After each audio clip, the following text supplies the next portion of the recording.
అంశంగా మనం చర్చించుకోబోయేది క్రైస్తవుడు ప్రార్థన ఎప్పుడు చెయ్యాలి. క్రైస్తవుడు ప్రార్థన ఎప్పుడు చెయ్యాలా? అదేం ప్రశ్న? బైబిల్ అనగానేమి, దాన్ని ఎలా చదవాలి అని మొట్టమొదటి సెమినార్లో మేము అంశంగా వేసినప్పుడు, ఏంటి బైబిల్ ఎలా చదవాలని ఇప్పుడు పెట్టారేంటి మీరు అన్నాడంటే ఎవరో. అంటే మేము ఎన్నో సంవత్సరాల నుంచి బైబిల్ చదువుతున్నాం, బైబిల్ ఎలా చదవాలో ఆ మాత్రం మాకు తెలియదా అనుకున్నారు చాలామంది. కానీ బైబిల్ చదివే విధానం వరుసగా చదువుకుంటూ వెళ్ళిపోవటం కాదు అనే సంగతి ఈ ప్రపంచానికి అర్థం కాలేదండి. బైబిల్ చదివే విధానం చదువుకుంటూ వెళ్ళిపోవడం కాదు, కథల పుస్తకం చదివినట్టు. అలా వ్రాయించలేదు దేవుడు. దేవుడు బైబిల్ను అంశాల వారీగా వ్రాయించాడండి. ఒక అంశాన్ని తీసుకున్నాడు, ఆ అంశం గురించి తన పిల్లలకు ఎలా చెప్పాలో అలా చెప్పాడు. అయితే తాను చెప్పదలుచుకున్న అంశం అంతా కూడా దేవుడు కథ రాయించినట్టుగా ఒకే చోట రాసేయలేదు. అదే దేవుడు బైబిల్ వ్రాయించడంలో చూపించిన విలక్షణత. కొంత ఒక చోట చెప్పించాడు. అంటే ఒక అంశానికి సంబంధించిన వివరణను ఒక భక్తుని ద్వారా ఒక కాలంలో చెప్పిస్తే, అదే విషయాన్ని మరికొంత కాలం తర్వాత మరొక భక్తుని ద్వారా మరికొంత రాయించాడు. అదే విషయాన్ని మరికొంత కాలం తర్వాత మరొక భక్తుని ద్వారా మరికొంత వ్రాయించాడు. ఇలా ఆయా కాలాలలో దేవుడు భక్తుల ద్వారా తన వాక్యాన్ని వ్రాయించుకుంటూ వచ్చి తాను చెప్పదలుచుకున్నదంతా చెప్పి సంపూర్ణం చేశాడు. కాబట్టి బైబిల్లో మనకు ఏదైనా ఒక విషయం అర్థం కాలేదనుకోండి, మనకు కనిపించిన ఆ ఒక్క వచనం దగ్గర చూసి ఆగిపోకూడదు. ఈ విషయం గురించి దేవుడు బైబిల్లో ఎక్కడెక్కడ ఏమేం మాట్లాడు అన్నది మొత్తం బయటికి తీసి పరిశీలిస్తే తప్ప బైబిల్ అనేది అర్థం కాదు. దానికి సంబంధించిన చిన్న ఉదాహరణే ఇంతకుముందు మనం చూసిన పాఠం. సాతాను పుట్టుకకు గల కారణం ఎవరు? వాని అంతం ఎవరి చేతిలో ఉంది? సాతాను పుట్టడానికి కారణం మనిషి. ఈ విషయాన్ని దేవుడు ఒకచోట రాయించలేదండి, అక్కడక్కడక్కడక్కడ రాయించాడు సాతాను గురించి. దానికి సంబంధించిన వివరాలన్నిటినీ, వచనాలన్నిటినీ మనం ఒక చోటకి చేర్చాం. దాన్ని జాగ్రత్తగా విభజించుకుంటూ వచ్చి ఆలోచించామండి. విభజించకపోతే వాక్యం అర్థం కాదు. తిమోతికి రాసిన 2వ పత్రిక 2వ అధ్యాయము 15వ వచనం. దేవుని ఎదుట యోగ్యునిగాను సిగ్గుపడనక్కరలేని పనివానిగాను సత్యవాక్యమును సరిగా ఉపదేశించువానిగాను అన్నాడు. చూడండి, ఉపదేశించువానిగాను అన్న చోట 3 అని అంకె వేసి ఫుట్ నోట్ లో దాని అర్థాన్ని వివరిస్తున్నాడు. చూడండి, సరిగా విభజించువానిగాను. ఫుట్ నోట్ లో కింద ఎవరాసింది? సరిగా విభజించువానిగాను, ఉపదేశించువానిగాను. అంటే వచనాలను దేవుడు రాయించిన దాన్ని జాగ్రత్తగా విభజించి ఆలోచించుకుంటూ వెళితే తప్ప దేవుడు ఏం చెప్పాడో అర్థం కాదు. మన వాళ్ళు ఏం చేశారు? మొత్తం కలిపేశారు, కలగూర గంప కింద. కలిపితే ఏమవుతుందంటే వాక్యం చెరిగిపోతుంది, చెడిపోతుంది అంటున్నాడు దేవుడు. చూడండి, కొరింథీయులకు రాసిన పత్రికలో, కొరింథీయులకు రాసిన 2వ పత్రిక 2వ అధ్యాయము 17వ వచనం. కొరింథీయులకు రాసిన 2వ పత్రిక 2వ అధ్యాయము 17వ వచనం. పౌలు అంటున్నాడు, మేము దేవుని వాక్యమును కలిపి చెరిపెడు అనే పదాన్ని వేశాడు. చూడండి, కలిపితే ఏమవుతుందంటే వాక్యం చెడిపోతుంది, చెరిగిపోతుంది. అంటే దాని భావం మారిపోతుంది. దేవుడు ఏ ఉద్దేశంతో చెప్పాడో ఆ భావం దెబ్బతింటుంది అంటున్నాడు దేవుడు. కాబట్టి వచనాలను జాగ్రత్తగా విభజించి ఆలోచించుకుంటూ వెళ్ళాలి. అదే పరిశీలన, పరిశోధన. అందుకే యేసుక్రీస్తు గారు అంత వివరంగా చెప్పారు, లేఖనాలను పరిశీలించండి, పరిశోధించండి. అందుకే దేవుడు కూడా చెప్పాడు, యెహోవా గ్రంథమును పరిశీలించి చదవండి, పరిశోధించి చదవండి. పైన చదివేస్తే మీకు అర్థం కావండి.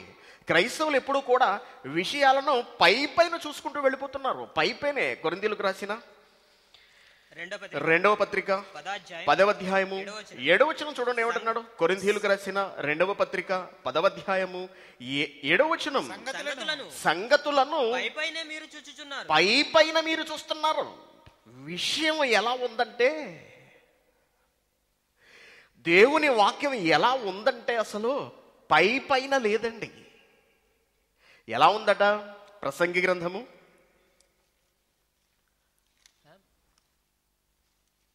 బహులోతుగాను, ప్రసంగి గ్రంథము సత్యమనున్నది దూరముగాను. రెఫరెన్స్ అని వచనం 7:23. 7వ అధ్యాయము 23 వచనం. ప్రసంగి గ్రంథము 7వ అధ్యాయము సత్యమైనది 24. ప్రసంగి గ్రంథము 7వ అధ్యాయము 24 వచనం. సత్యమైనది దూరముగాను ఎక్కడో ఉందది, మన దగ్గరే లేదండి. బైబిల్లోనే ఉంది, కానీ మనకి వెంటనే దొరికేసేంత తేలిగ్గా లేదండి. సత్యము అంటే వాక్యము అనునది, అనగా దేవుని మాట అనునది దూరముగాను బహులోతుగా ఉంది. నువ్వు చాలా లోతుకు వెళ్ళి ఆలోచించాలి తప్పించి సంగతులను పైన అలా తేల్చేవనుకో నీకేమీ అర్థం కావు అంటున్నాడు దేవుడు. లోతుగా ఉంది. ఏమండి, పెట్రోల్ ఎక్కడుందండి? పైన దొరుకుతుందా? మనకి తిప్పుకుంటే ట్యాపలో వస్తుందండి? లేదండి, లోతులో ఉంది, విలువైంది. మరి అది నీకు కావాలంటే నువ్వేం చెయ్యాలి? డ్రిల్ చేసుకుంటూ తవ్వుకుంటూ. ఎవడెళ్తాడు, ఎవడ తవ్వుతాడండి అంత ఎండలోను, ఆ దుమ్ములోను, చల్లోను? ఇంట్లో పడుకుంటున్నావా? లేదండి, 24 గంటలు డ్రిల్ చేస్తూనే ఉంటారండి. లోతుల్లోనికి వెళ్ళి మట్టిని తీసుకువచ్చి సాయిల్ టెస్ట్ చేస్తుంటారు, ఎక్కడ ఏ చమురు ఎంత శాతంలో ఉంది అన్నది. మరి బైబిల్లో కూడా దేవుడు మహాజ్ఞానాన్ని లోతులలో దాచి ఉంచాను అంటున్నాడు. సత్యమన్నది బహుదూరముగాను బహులోతుగాను ఉంది. దానిని పరిశీలన చేయగలవాడు దేవుని పిల్లారా, ఎవడు పరిశీలిస్తున్నాడో చెప్పండి? దానిని పరిశీలన చేయాలని ఆలోచన ఎవరికి వచ్చింది చెప్పండి? ఎవరికీ లేదు. కానీ మనం ఆలోచిస్తున్నాం, ఈ రోజున మనం పరిశీలిస్తున్నాం. దేవుని పిల్లారా, సాతాను వేసిన ఎత్తును మనం చూసాం. ప్రపంచాన్ని ఎలా మోసం చేస్తుంది అన్నది మనం గమనించాం. చాలా తెలివిగా వాడు ప్రపంచ మానవాళిని దెబ్బకొట్టాడండి. తాను ఉన్నాను అనే సంగతి అసలు మనుషులకు తెలియనివ్వలేదండి. అసలు తన గురించి మాట్లాడుకోనివ్వడు వాడు. నోరిప్పితే దేవుని గురించి మాటలే రావాలి, కానీ అవి దేవునికి చెందనవిగా ఉండాలి. అదే వాడి తెలివండి, అదే వాడి తెలివితేటలు. మనిషిని దేవుడిలో ఉన్నానని భ్రమింప చేస్తాడు, కానీ వాడు దేవుళ్ళో ఉండడండి. వాడు జిత్తుల మారి, వాడు తెలివైన వాడు. ఏమండి, సాక్షాత్తు దేవుడినే వేరే ఆలోచనలకు తీసుకెళ్ళిపోయాడు. ఎవరి మీద? యోబు మీద. మనకు తెలుసు, నిష్కారణముగా నువ్వు నన్ను ప్రేరేపించితివి అంటాడు. మీటింగ్కి రమ్మంటే అపవాది అగవాడు కూడా వెళతాడు. యోబు గ్రంథంలో మనం చూస్తాం. అక్కడ యోబు మీద సరే అయితే ఏం చేస్తావో చెయ్యి నా కొడుకుని అనేంత వరకు తీసుకెళ్ళిపోయాడు దేవుణ్ణి. వాడంత తెలివైన వాడు. మరి అంత తెలివైన వాడు క్రైస్తవులను తప్పుదారి పట్టించలేడా? పట్టిస్తున్నాడు. ఎలా పట్టిస్తున్నాడు? ఎలాంటి వేషాలు వాడు వేస్తున్నాడు? మనం ఒక విషయం చూసాం. కొరింథీయులకు రాసిన 2వ పత్రిక 4వ అధ్యాయం 4వ వచనంలో, కొరింథీయులకు రాసిన 2వ పత్రిక 4వ అధ్యాయం 4వ వచనంలో, దేవుని స్వరూపి అయ్యున్న క్రీస్తు మహిమను కనబరుచు సువార్త ప్రకాశము వారికి. సువార్త అనేది ఎవరికండి? మనుషులకి. అది వారికి ప్రకాశింపకూడదు, వాళ్ళకి అర్థం కాకూడదు. వారికి ప్రకాశింపుకుంటూ నిమిత్తము ఈ యుగ సంబంధమైన దేవత వాడు, అపవాది సాతాను ఘటసర్పం వాడు అవిశ్వాసులైన వారి మనోనేత్రములకు వాడు ఎక్కడేసాడంటేనండి, షట్టర్ ఎక్కడేసాడంటే మనసుకు వేసేసాడట. మనసుకు వేసేయబట్టి మనోళ్ళు ఎలా చదువుతున్నారంటే బైబిల్ని పైపైనే చదువుతున్నారు. పైపైన చదువుతున్నారు అనటానికి, సాతాను మనల్ని మోసం చేస్తున్నాడు, మనల్ని తప్పుదారిలోకి నడిపిస్తున్నాడు అనటానికి ఉదాహరణే ఈరోజు ఇప్పుడు మనం చూడబోతున్న ఈ విషయం. క్రైస్తవుడు ప్రార్థన ఎప్పుడు చెయ్యాలి? ప్రార్థన చేయటం మాకు చేత కాదండి, ఎప్పుడు చెయ్యాలో మాకు తెలియదా? ప్రార్థన ఎప్పుడు మొదలు పెడతాము? మనం ఎప్పుడు స్టార్ట్ చేస్తాం ప్రార్థన? కళ్ళు తెరవటమే, మంచం దెక్కుండానే అక్కడ ప్రార్థనతో మన జీవితం ప్రారంభమవుతుంది. వెరీ గుడ్, నేను తప్పంటలేదండి. ప్రార్థన చేసే వాళ్ళని హేళన చేసండి మీరు అనుకోకండి. నో, ప్రార్థన చెయ్యాలి. ఏమండి, కార్యక్రమం ప్రారంభించడానికి ప్రార్థన చేసామా లేదా? చేసాం. మెసేజ్కి ముందు ప్రార్థన చేయించామా లేదా? చేసాం. రెండో మెసేజ్ ముందు ప్రార్థన చేశాను లేదా? ప్రార్థన వాక్యం పూర్తయిన తర్వాత నేను ప్రార్థన చేశాను. ఇప్పుడు అయిపోయిన తర్వాత నేను మళ్ళీ ప్రార్థన చేస్తాను. ప్రార్థన చెయ్యాలి. ప్రతి క్రైస్తవుడు ప్రార్థన చెయ్యాలి. చాలామంది అనుకుంటారు ప్రార్థన చేయొద్దని చెబుతారు. బైబిల్ ఓపెన్ యూనివర్సిటీ ఇంటర్నేషనల్ వాళ్ళు సురేష్ ప్రార్థన లేదని చెబుతున్నాడు అనుకుంటున్నారు. ప్రార్థన చేసే నేనే ప్రార్థన చేయొద్దని ఎందుకు చెప్తానండి కదా?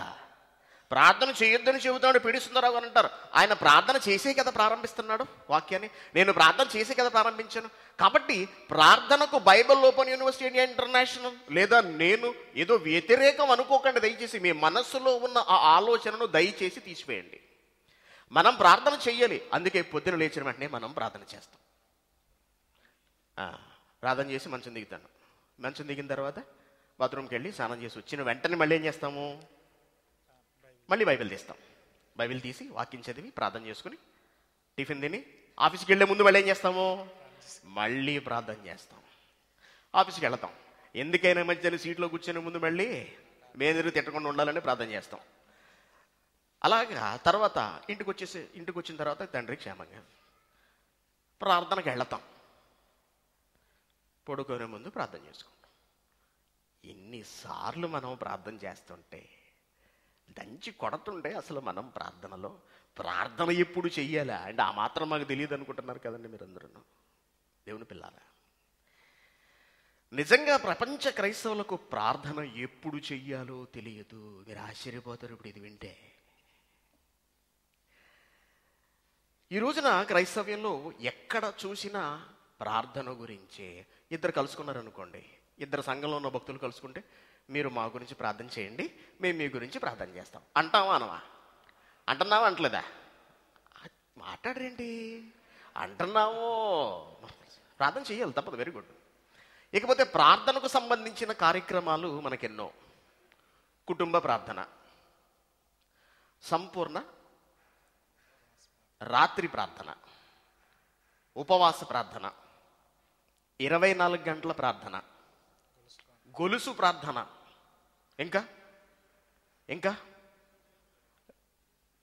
ఆల్ నైట్ ప్రేయర్, సంపూర్ణ రాత్రి ప్రార్థన. Very good. నిన్న కాక మనం స్టార్ట్ అయింది ఏంటి?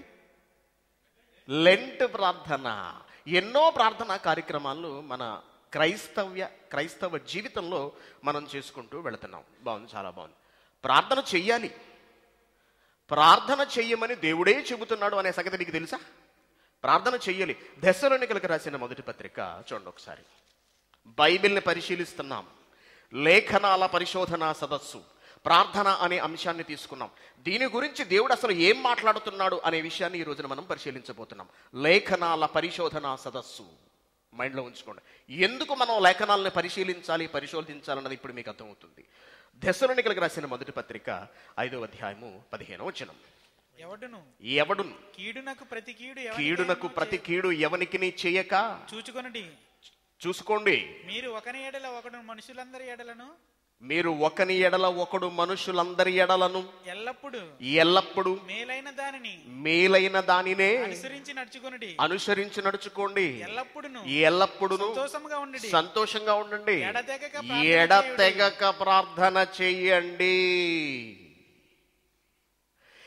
ఎడతెగక ప్రార్థన చెయ్యండి అంటే ఏంటండి? ప్రార్థన ఎక్కువగా చేస్తూ ఉండండి. ఎడతెగక ప్రార్థన చెయ్యండి. బాగుంది. ఇంకా చూద్దాం మనం ఒకసారి. ఇంకేమన్నా ప్రార్థన గురించి అంటే దేవుడు ప్రార్థన చేయమని బైబిల్లో స్పష్టంగా రాయించాడు. Very nice. ఎఫెసీయులకు రాసిన పత్రిక 6వ అధ్యాయము 18వ వచనం. ఎఫెసీయులకు రాసిన పత్రిక 6వ అధ్యాయము 18వ వచనం. ఆత్మ వలన ప్రతి సమయమునందును ప్రతి విధమైన ప్రార్థనను విజ్ఞాపనను చేయుచు ఆ విషయమై సమస్త పరిశుద్ధుల నిమిత్తమును పూర్ణమైన పట్టుదలతో విజ్ఞాపన చేయుచు మెలకువగా ఉండండి. సమస్త పరిశుద్ధుల విషయమై పూర్ణమైన పట్టుదల. ప్రార్థనలో ఏముండాలండి ఇక్కడ? పట్టుదల. ఇందాక అక్కడ రెఫరెన్స్ లో ఏం చెప్పాడు? ఎడతెగక ప్రార్థన చేయండి అన్నాడు. మంచి భరోసాని, అనుమతిని దేవుడు మనకిస్తున్నాడు ప్రార్థన గురించి బైబిల్లో ఉన్న వచనాల్లో. కొలస్సీయులకు రాసిన పత్రిక 4వ అధ్యాయము 2వ వచనం. కొలస్సీయులకు రాసిన పత్రిక 4వ అధ్యాయము 2వ వచనం. ప్రార్థన యందు నిలకడగా ఉండి నిలకడగా ఉండి కృతజ్ఞత గలవారే కృతజ్ఞత గలవారై అంటున్నాడు దాని యందు చూడండి. మెలకువగా ఉండి దాని యందు మెలకువ. ప్రార్థన చేసేటప్పుడు మెలకువగా అంటే ప్రార్థన చేస్తుంటాం, సంపూర్ణ రాత్రి ప్రార్థనలు అనుకోండి, ఇంట్లో ఒక్కడమే కూర్చొని చేసుకుంటాం, నెమ్మదిగా అలా నిద్రగలిపి నిద్రలో సడన్ గా మెలకు వస్తుంది మనకి, అరే ప్రార్థన చేస్తూ నిద్రపోతున్నాం మనం. మీకు అనుభవం ఎదురైంది ఎప్పుడన్నా? అయిందా లేదా? ప్రార్థన చేస్తూ బోడిసారి నిద్రపోతామండి మనం. కాబట్టి దేవుడు ఏమంటున్నాడు? మెలకువ అంటున్నాడా? అదే కావచ్చు. మొత్తానికి ప్రార్థన చేయండి అనే విషయాన్ని దేవుడు ఇక్కడ చెబుతున్నట్టుగా మనకు అర్థమవుతుంది. ఇకపోతే మీకు నిద్దట్లో కూడా గుర్తొచ్చే ఒక అద్భుతమైన వచనం, అసలు మీ జీవితంలో మర్చిపోలేని ఒక వచనాన్ని ఇప్పుడు నేను మీకు చూపించేస్తున్నాను. చూసేయండి. మత్తయి సువార్త 7వ అధ్యాయము 7వ వచనం. మత్తయి సువార్త 7వ అధ్యాయము 7వ వచనం. అడుగుడి అడుగుడి మీకు ఇయ్యబడును. అడుగుడి. అడుగుడు అంటే ఏంటండి? నువ్వు అడుగు అన్నాడు, అంతే. నువ్వు అడుగంతే, నువ్వు అడుగు నీకు ఇచ్చేస్తాను అన్నాడు. చాలు చాలు, ఇంకేంటండి? ఇంతకన్నా ఆధారం మనకి ఏం కావాలండి అసలు దేవునికి ప్రార్థన చేయటానికి? ఎన్ని రెఫరెన్సెస్లు బైబిల్లో దేవుడు చూపిస్తున్నాడో చూసారండి దేవుని పిల్లారా. అందుకే మనం ప్రార్థన చేయాలి తప్పకుండా. ప్రతి క్రైస్తవుడు ప్రార్థన చెయ్యాలి. మీకు తెలుసు, ప్రార్థనా జీవితం, ప్రార్థనే ధ్యేయం, ప్రార్థనా ధూపం, ఇలా ప్రార్థనకు సంబంధించిన ఎన్నో కార్యక్రమాలను మనం నిత్యం చూస్తుంటాం. బాగుంది, దేవుడు ప్రార్థన చేయమన్నాడు, మనం ప్రార్థన చేయాలి. ఇంకా ఏమైనా దేవుడు ఈ ప్రార్థన గురించి మాట్లాడుతున్నాడా అని మనం చాలా జాగ్రత్తగా ఆలోచిద్దాం. దేవుని పిల్లారా, ప్రార్థన అనేది మనిషి దేవునితో మాట్లాడటానికి ఏర్పాటు చేసిన ఒక ప్రక్రియ. ప్రార్థన అనేది మనిషి దేవుడితో మాట్లాడడానికి ఏర్పాటు చేసిన ఒక ప్రక్రియ, ఒక పని. Very good. అయితే మరి దేవుడు కూడా మనతో మాట్లాడాలనుకుంటాడు కదా కదా అనుకోడా? దేవుడు కూడా మనతో మాట్లాడాలి అనుకుంటాడు. మరి దేవుడు మాట్లాడవలసి వస్తే ఆయన ఎలా మాట్లాడతాడు మనతోటి? దేవుడు మనతో మాట్లాడడానికి దేవుడు ఏర్పాటు చేసినదే బైబిల్. దేవుడు తాను చెప్పదలుచుకున్న విషయాలన్నీ కూడా ఇదిగో ఈ బైబిల్లో వ్రాయించి పెట్టేశాడు. ఇప్పుడు దేవుడు నీతో మాట్లాడాలి అనుకుంటే నువ్వు ఈ బైబిల్ తెరిచి చదవాలి. చదివితే ఆయన ఏమనుకుంటున్నాడో నీకు అర్థమవుతుంది. ఇప్పుడు ప్రార్థన అనగా నివేదించడం, చెప్పడం, విన్నవించడం, మాట్లాడటం, అభ్యర్థించటం, తెలుపటం, ఇలా అనేక రకాలైన అర్థాలు మనకు ప్రార్థనకు వస్తాయి. Very good. దేవుడు మనతో మాట్లాడితే ఎక్కువగా మనకు ప్రయోజనమా? మనము దేవునితో ఎక్కువగా మాట్లాడితే ప్రయోజనం ఉంటుందా? ఆలోచించండి జాగ్రత్తగా. ఒక స్కూల్ ఉంది, స్కూల్లో ఒక టీచర్ ఉన్నాడు, స్టూడెంట్స్ ఉన్నారు. స్టూడెంట్స్ ఎక్కువగా మాట్లాడడం వల్ల ప్రయోజనం ఉంటుందా? టీచరు ఎక్కువగా మాట్లాడడం వల్ల ప్రయోజనం ఉంటుందా? టీచరే ఎక్కువగా మాట్లాడుతున్నాడు అనుకోండి, టీచర్ దగ్గర ఉన్న జ్ఞానయుక్తమైన సంగతులు అన్నీ కూడా విద్యార్థులకు వస్తాయి. అలా కాకుండా స్టూడెంట్ ఎక్కువగా పేల్తున్నాడు అనుకోండి,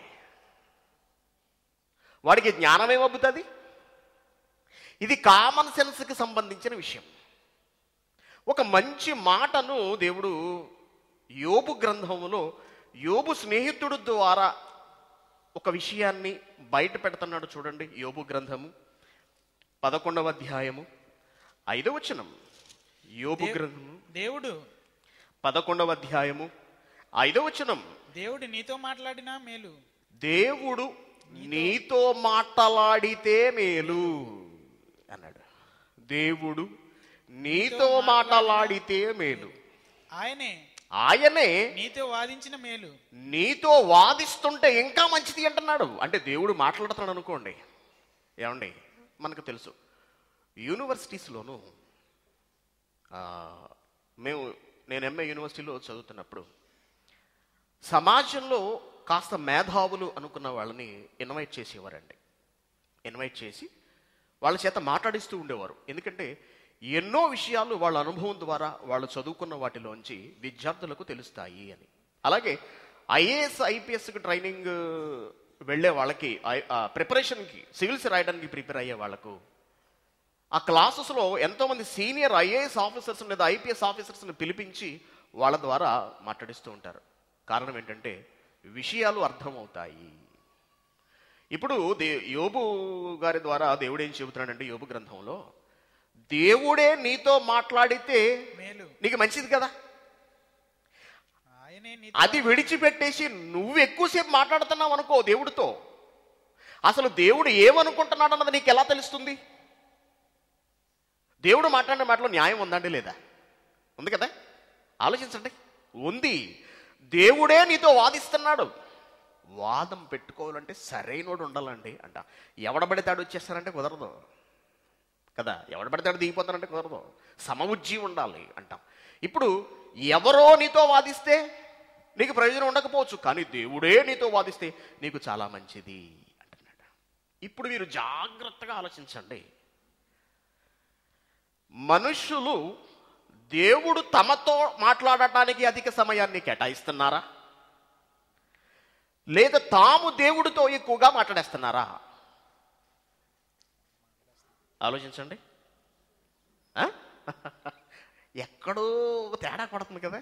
వీళ్ళు ఏం చెప్పినా ఇంతేనండి అనుకుంటున్నారు కదా. వాస్తవం అండి, వాస్తవం. బాధ కలిగించవచ్చు సమాజానికి. బైబిల్లో ఉన్న నిజాలండి ఇవి. ప్రపంచానికి అందలేదు ఎంతవరకు. ప్రార్థన చేద్దాం. ప్రార్థన చేయాలి. ప్రతి ఒక్కరూ అమ్మా మీరు చర్చి కిందకు వచ్చారు ప్రార్థన చేసుకోవడానికైనా ప్రార్థన చేసుకోండి అని గద్దించడం అనేది మనం ఎక్కువగా చూస్తుంటాం. Very good. ప్రార్థన గురించి దేవుడు ఒక విశేషమైన మాటను బైబిల్లో రాయించండి. చాలా విశేషం. ఆశ్చర్యపోతాం మనం అసలు అది చూస్తే. యోహాను సువార్త 9వ అధ్యాయము. యోహాను సువార్త 9వ అధ్యాయము 31వ వచనం. దేవుడు ఒకళ్ళు చదవండి. యోహాను సువార్త 9వ అధ్యాయము. ఇద్దరు మానేశారు. 9వ అధ్యాయం 31వ వచనం. దేవుడు పాపుల మనవి ఆలకింపడని పాపుల మనవి ఆలకింపడని తెలుసు అన్నాడు. చూడండి, మనవి, క్రీస్తు పేరిట మీకు మనవి చేస్తున్నాము తండ్రి అంట. మనవి చేయటం అంటే ఏంటండి? ప్రార్థన చేయటము, విన్నవించటము, చెప్పడము, వేడుకోవడం, అభ్యర్థించటం, తెలియచేయటం, మాటలాడటం. ప్రార్థన చేయమని చెప్పాడు దేవుడు ఎక్కడ పడితే అక్కడ బైబిల్లో. చివరికి యేసుక్రీస్తు గారు తానే స్వయంగా ప్రార్థన చేశాడు. అయితే ఎవడు పడితే వాడు ప్రార్థన చేస్తే నేను వినేస్తాను అంటున్నాడో దేవుడు. దేవుడు పాపుల మనవి ఆలకింపడని ఎరుగుదుము. మనకు తెలుసండి ఈ సంగతి. మనకు తెలుసండి అసలు ఎప్పుడైనా ఈ చదివామా? పాపుల మనవి దేవుడు ఆలకించడా? అయితే ఎవడైనను దేవభక్తుడై ఉండి ఆయన చిత్తము చొప్పున జరిగించిన ఎడల ఆయన వాని మనవిని ఆలకించును.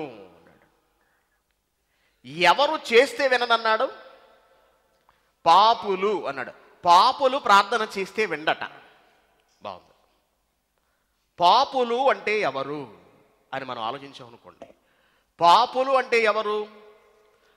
పాపులు అంటే ఎవరు అంటే చాలా జాగ్రత్తగా తెలిసిన వాళ్ళు ఎవరో మాట్లాడకండి స్టూడెంట్స్ త్వరపడి. యోహాను మొదటి పత్రిక 3వ అధ్యాయము 4వ వచనం.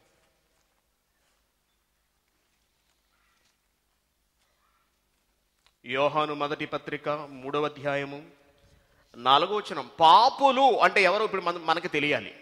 తెలిస్తే ప్రార్థన ఎవరు చెయ్యొచ్చో ఎవరు చేయకూడదో మనకు అర్థమైపోతుంది. ఓకేనా? Very good. పాపము చేయు ప్రతివాడును పాపము చేయు ప్రతి వాడును ఆజ్ఞను అతిక్రమించును. ఆజ్ఞను అతిక్రమించును. ఆజ్ఞాతిక్రమమే ఆజ్ఞను అతిక్రమించడమే పాపము. పాపము అన్నాడు. అంటే దేవుడు కొన్ని ఆజ్ఞలు ఇచ్చాడు. ఈ ఆజ్ఞలను పాటించని వాడు పాపి అన్నాడు దేవుడు. Very good. ఇప్పుడు మనకు అర్థమైపోయింది పాప అంటే ఎవరో. చాలామంది పాప అంటే పాపం చేసే పాపులు అంటే వ్యభిచారులు, లేకపోతే ధర్మశాస్త్రంలో ఉన్న వ్యభిచరించవద్దు, దొంగతనం చేయవద్దు, అబద్ధం ఆడవద్దు, ఇవే పాపాలు అనుకుంటున్నారండి. ఇవి పాపాలే. ఇవి కాక ఇంకా చాలా పాపాలు ఉన్నాయి. ఓకేనండి? అలా దేవుడు చెయ్యవద్దు అన్న వాటిని చేసిన వాడు ఆజ్ఞను అతిక్రమించిన వాడు. అంతే కదండి? ఆజ్ఞ అతిక్రమం అంటే దేవుడు ఒకటి చెయ్యొద్దు అని చెప్పాడు, నేను చేస్తాను అని చేసామనుకోండి, అది పాపం. ఆజ్ఞను అతిక్రమించడం పాపం. Very good. అంటే దేవుడు చెప్పింది చెయ్యకపోవడమే పాపం. Very good. ఒకటి చెయ్యొద్దు, పండు తినవద్దు అన్నాడు, తినేశాడు, పాపం చేశాడు. చెయ్యమని చెప్పింది కూడా చెయ్యకపోవడం పాపం. ఒకటి చెయ్యవద్దు అని ఆజ్ఞాపించాడు, చేయటం పాపం. చెయ్యి అని ఆజ్ఞాపించాడు, చేయకపోవడం కూడా. అర్థమైంది లేదా? అర్థమైందా లేదా? అర్థమైన వాళ్ళ చేతులు ఎత్తండి. Very good. దేవుడు చెయ్యవద్దు అన్నది చెయ్యటం పాపము. చెయ్యి అని చెప్పినా సరే చేయకపోవడం కూడా ఆజ్ఞాతిక్రమము, పాపం. ఇప్పుడు వెళ్ళండి యోహాను సువార్త 9వ అధ్యాయము 31వ వచనం. దేవుడు పాపుల మనవి ఆలకింపడని ఎరుగుదుము. దేవుడు పాపుల మనవి ఆలకింపడని ఎరుగుదుము. ఎవడైనను ఇప్పుడు వీడి పాప ఎలా అయ్యాడో చెప్తున్నాడు చూడండి. ఎవడైనను దైవభక్తుడయ్యుండి ఆయన చిత్తము చెప్పున ఆయన చిత్తము చొప్పున జరిగించిన ఎడల జరిగిస్తే ఆయన వాని మనవి ఆలకించును అన్నాడు. అంటే ఎవడైతే దేవుని చిత్తము చొప్పున జరిగిస్తాడో వాడి మనవినే, అంటే వాడి ప్రార్థననే దేవుడు ఆలకిస్తాడు అంటున్నాడు. అంటే దేవుడి ఇష్టమేదో తెలుసుకుని, చిత్తము అనగా ఇష్టము, కోరిక, ఆలోచన, సంకల్పము అదేమిటో తెలుసుకుని దాని ప్రకారం చేసిన వాడు ప్రార్థన చేస్తేనే దేవుడు వింటాను, ఆలకిస్తాను అన్నాడు. అయితే అసలు ఇంతకీ దేవుని చిత్తం అంటే ఏమిటి? దేవుని చిత్తము చొప్పున జరిగించాలి అంటే ముందు మనకి ఏం తెలియాలి? అసలు దేవుని చిత్తం ఏంటో తెలియాలి. అసలు దేవుని చిత్తం ఏమై ఉంటుందబ్బా అని చెప్పి మళ్ళీ మనం ఒకసారి యోహాను సువార్త 6వ అధ్యాయము 40వ వచనంలోనికి వెళ్ళామనుకోండి. యోహాను సువార్త 6వ అధ్యాయము 40వ వచనం. కుమారుని చూచి ఆయన యందు విశ్వాసముంచు ప్రతి వాడు నిత్య జీవము పొందుటయే నా తండ్రి చిత్తము. దేవుని చిత్తం ఒకటి బయటపడింది చూడండి. కొన్ని చిత్తాలు చూపిస్తాను ఈ రోజున మీకు. ఒకటే ఏంటంటే, కుమారుని చూసి ఆయన యందు విశ్వాసముంచు ప్రతి వాడు నిత్య జీవము పొందాలి. ప్రతి వాడు నిత్య జీవము పొందాలి. భూమి మీద పుట్టిన ప్రతి ఒక్కడు నిత్య జీవం పొందాలి అనేది దేవుని సంకల్పము, దేవుని చిత్తము. అర్థమైపోయింది మనకి. Very good. తీసి పక్కన పెట్టండి. నెక్స్ట్ మరొక విషయానికి వెళ్దాం మనం. పేతురు గారు రాసిన 2వ పత్రిక 3వ అధ్యాయము 9వ వచనం. పేతురు గారు రాసిన 2వ పత్రిక 3వ అధ్యాయము 9వ వచనం.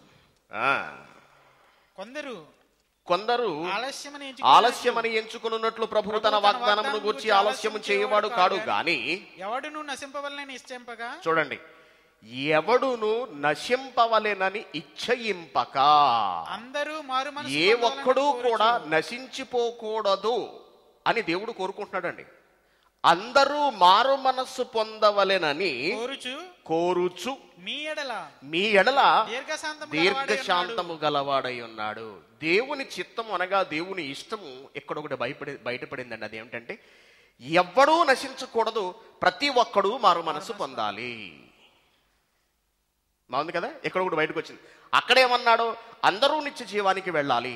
ఇక్కడేమంటున్నాడు? అందరూ మారు మనసు పొందాలి అంటున్నాడు. Very good. తిమోతికి రాసిన మొదటి పత్రిక 2వ అధ్యాయము, తిమోతికి రాసిన మొదటి పత్రిక 2వ అధ్యాయము 4వ వచనం. ఆయన మనుషులందరూ రక్షణ పొంది, దేవుడు అనుకుంటున్నాడట మనుషులందరూ రక్షణ పొంది సత్యాన్ని గూర్చిన అనుభవ జ్ఞానము గలవారై ఉండవలెనని ఇచ్చయించుచున్నాడు. ఆయన అనుకుంటున్నాడట, ఆయన మనసులో ఉన్న కోరిక, ఆయన చిత్తము, ఆయన ఉద్దేశ్యము, ఆయన ఆలోచన ఏమిటంటే, మనం ఈ ప్రపంచంలో ఉన్న వాళ్ళందరూ కూడా, మనుషులందరూ రక్షణ పొంది సత్యమును గూర్చిన. రక్షణ పొందడం అంటే ఏంటో తెలుసా అండి? రక్షణ ఎప్పుడు పొందుతారు? బాప్తిసం పొందినప్పుడు. ఓకే, రక్షణ పొందడంతో పాటు ఇంకేం జరగాలట? సత్యమును గూర్చిన. సత్యము అంటే ఏంటండి? వాక్యము. సత్యమును గూర్చిన అనుభవ జ్ఞానము. సత్యములో అంటే వాక్యంలో నువ్వెంతటి వాడివి కావాలంటే పండితుడివి కావాలి, అనుభవ జ్ఞానము నువ్వు సంపాదించాలి అని దేవుడు కోరుకుంటున్నాడు, ఇచ్చయించున్నాడు. దేవుని చిత్తము. దేవుని పిల్లారా, మీకు చూపించిన ఈ 3 రెఫరెన్సెస్లో ఉన్న మూలాంశాన్ని మీరు జాగ్రత్తగా గమనించినట్లయితే, మొదటి దానిలో అందరూ నిత్య జీవం పొందాలి అన్నాడు. పేతురు గారు రాసిన పత్రికలో ఏ ఒక్కడూ నశింపవలనని ఇచ్చయింపక అన్నాడు. తిమోతికి రాసిన పత్రిక దగ్గరికి వచ్చేటప్పటికి మనుషులందరూ రక్షణ పొందాలి, నా మాటలలో నేను ఇచ్చిన జ్ఞానంలో వాళ్ళు నిష్ణాతులు, పండితులు కావాలి, అందరూ రక్షణ పొందాలి అన్నాడు. అర్థమైంది అనుకుంటున్నాను ఇంతవరకు నేను మీకు చెప్పింది. ఇప్పుడు గమనించండి, జాగ్రత్తగా వినండి, చాలా జాగ్రత్తగా వినండి.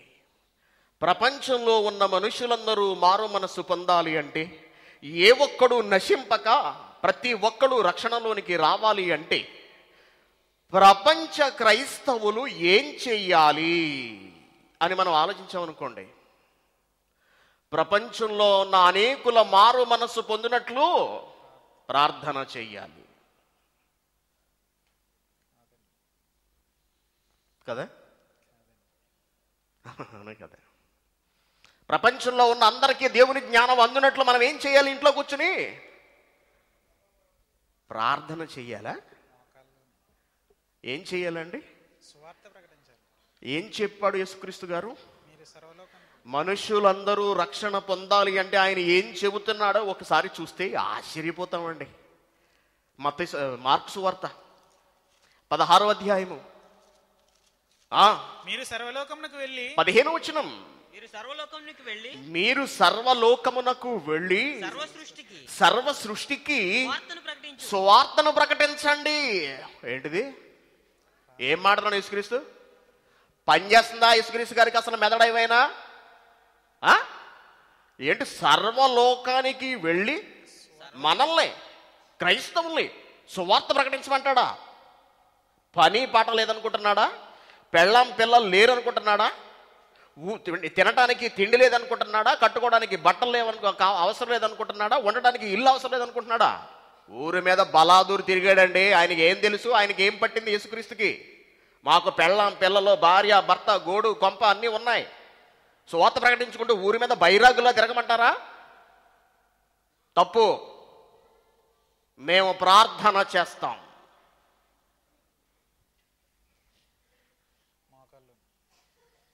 బాగుంది కదా? ఇది ప్రశాంతంగా లేదండి మనసు మనకి?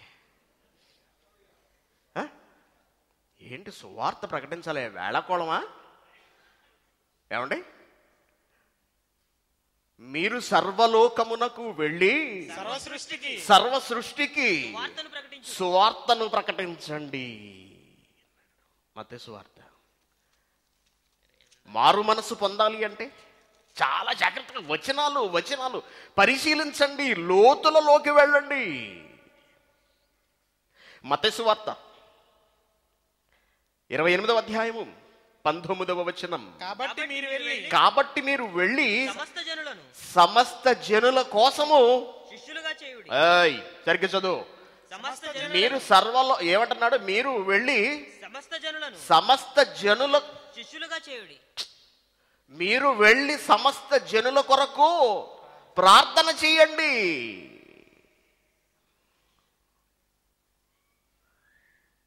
మీరు వెళ్ళి సమస్త జనులను శిష్యులుగా చేయండి. ఎలాగా? తండ్రి యొక్కయు తండ్రి యొక్కయు కుమారుని యొక్కయు కుమారుని యొక్కయు పరిశుద్ధాత్మ యొక్కయు నామములోనికి వారికి బాప్తిస్మం ఇచ్చుచు వారు బాప్తిస్మం పొందాలని నువ్వు ఇంట్లో కూర్చుని ప్రార్థన చేస్తూ, నేను మీకు ఏ ఏ సంగతులు ఆజ్ఞాపించుతునో వాటన్నిటిని ప్రపంచ ప్రజలందరూ గై కొనాలని ఇంట్లో కూర్చుని ఉపవాస ప్రార్థన చెయ్యి.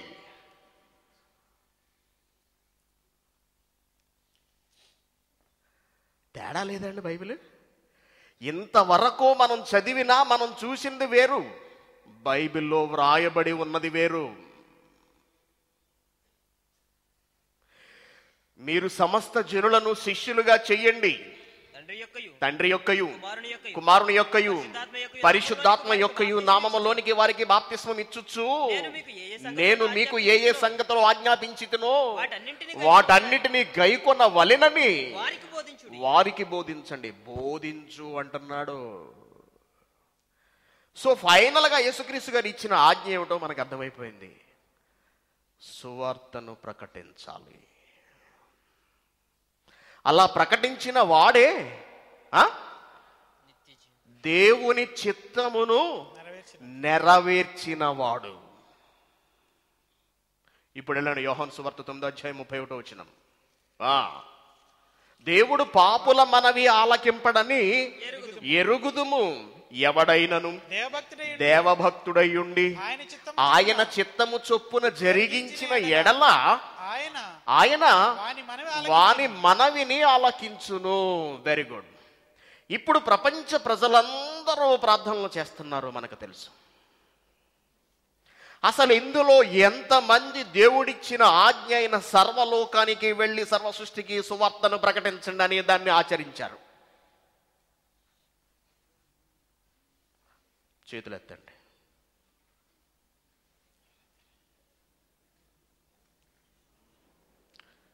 మేము ఎంతవరకు ప్రార్థన చేయలేదు అన్నవాడు చేతులెత్తండి. అసలు మేము ఎంతవరకు ఎప్పుడు ప్రార్థన చేయలేదండి అంటే అందరూ చేశారు. Very good. మేము సువార్తను ప్రకటిస్తూనే ఉన్నాం అన్నవాళ్ళు చేతులెత్తండి. ఉంటారండి, ఎందుకు ఉంటారు? ఎందుకు సిగ్గుపడుతున్నారు? 1 2 3 4 5 6 7 8 9 10 11 12 13 14 15 16. ఇంతేనా? చాలు, దింపండి. 16 మందేనా? ఎన్ని కుర్చీలు వేసాం? 650 ఐరన్ కుర్చీలు కాక బయట నుంచి తెచ్చినవన్నీ దాదాపు 50-60 కుర్చీలు, అంటే 700 మంది లోపల కూర్చుని ఉన్నారు. 16 మందేనా సువార్త ప్రకటిస్తున్నది? మరి మిగిలిన వాళ్ళు ప్రార్థన చేయట్లేదా? ఎప్పుడు చేస్తున్నారు. మరి వెళుతుందా పైకి? దేవుని పిల్లలారా ఆలోచించండి. ప్రార్థన చెయ్యవద్దని చెప్పడం కాదు నా ఉద్దేశ్యం. ఎవరు ప్రార్థన చెయ్యాలి, ఎప్పుడు ప్రార్థన చెయ్యాలి, అసలు ఎప్పుడు ప్రార్థన చెయ్యమంటున్నాడు అసలు దేవుడు? దేవుడిచ్చిన ఆజ్ఞను పాటించిన తర్వాతే నువ్వు ఏదైనా దేవుణ్ణి అడిగే హక్కుంది. ఏ మొహం పెట్టుకుని అడుగుతామండి? అసలు ఏ మొహం పెట్టుకుని దేవుణ్ణి అడుగుతాం? ఆలోచించండి. ప్రార్థన చేస్తున్నాం కదండి, చర్చిల్లో ప్రార్థనలు, ఎక్కడ చూసినా ప్రార్థనలు. క్రైస్తవ్యం అంతా ప్రార్థనల మయం. మనకు తెలియదేం కాదండి కదా. అసలు ప్రార్థన లేని క్రైస్తవ జీవితాన్ని మనం ఊహించుకోలేం. భక్తుడికి ఇచ్చే టైటిల్ ఏంటో తెలుసండి? గొప్ప ప్రార్థనాపరుడు, ప్రార్థనా యోధుడు. ఏమంటే ప్రార్థన కోసం ఎన్నొచ్చేసేయండి? ప్రేయర్ టవర్స్, ప్రార్థనా శిఖరాలు, ప్రార్థనా గోపురాలు. ఏంటి ప్రార్థన గురించి అన్ని? ఈ ప్రార్థనా శిఖరాల్లో ప్రార్థనా గోపురాల్లో ఏం చేస్తుంటారు వీళ్ళు? 24 గంటలు కూర్చుని ప్రార్థన చేస్తుంటారు కదా. ప్రేయర్ టవర్స్లో 24 hours ప్రేయర్ సెల్స్ అన్న సంగతి మనకు తెలుసు. వీళ్ళు 24 గంటలు కూర్చుని ప్రార్థన చేస్తుంటారు. అసలు వీళ్ళు ఏం చెయ్యాలి?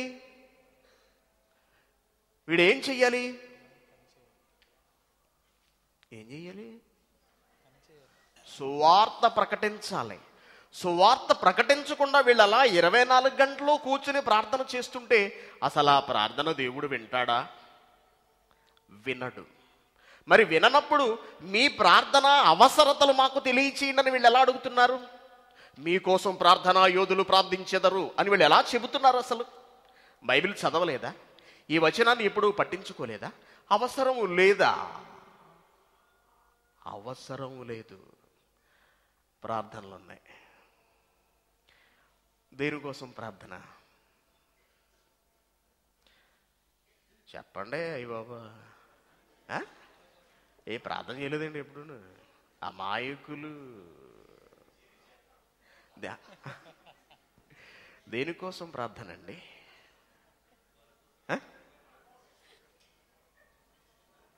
ప్రార్థన పేరుతో మనం మోకాళ్ళు వేసావా బెంబేలు ఎత్తిపోతాడంతే దేవుడు పరలోకంలో.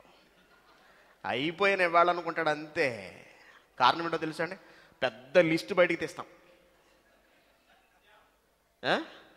నా బ్యాగ్ ఇలా పెట్టండి, చూస్తారా లిస్టులు? మీకు చూపించాలండి. ఎందుకంటే మేమేదో కానిది చెప్పేస్తాం అనుకుంటున్నారండి. ఈ ప్రపంచ క్రైస్తవులందరూ కూడా కానిది చెప్పట్లేదు దేవుని పిల్లలారా. దేవుడు బైబిల్లో ఏది అనుకుంటున్నాడో, ఏది చెబుతున్నాడో అదే చెబుతున్నానే తప్పించి దేవుడు చెప్పింది మేము ఎక్కడా చెప్పటం లేదండి, ఎక్కడా కూడా.